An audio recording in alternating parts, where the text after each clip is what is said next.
یہ کہتے ہیں کہ کیا شوال میں عمرہ ادا کرنے سے حج فرض ہو جاتا ہے؟ دیکھیں، بعض علماء کا قول یہی ہے، لیکن صحیح یہ ہے کہ چونکہ اللہ تبارک و تعالی نے قرآن عظیم میں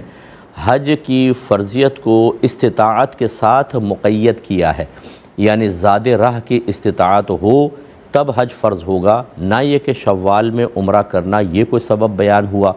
تو لہٰذا بعض اوقات ایسا ہو سکتا ہے، پہلے تو یوں سمجھ لیں، چلے میں آپ کو عرض کر دوں کہ اگر کوئی حج کا احرام پہننا چاہے تو رمضان کے بعد شوال،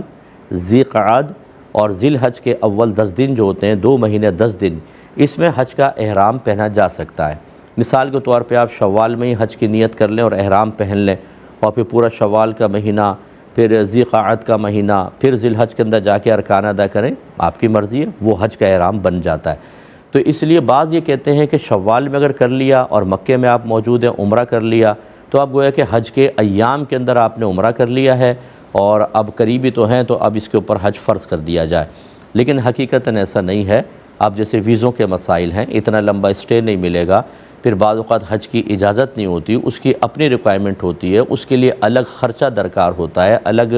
اماؤنٹ چاہیے، اتنا عرصہ باہر رہنے کا، گھر کو نان نفقے وغیرہ کے مسائل ہیں، لہٰذا یہ مسئلہ ٹھیک نہیں ہے کہ شوال میں کسی نے عمرہ کیا تو حج فرض ہے۔ حج فرض بہرحال نہیں ہوتا۔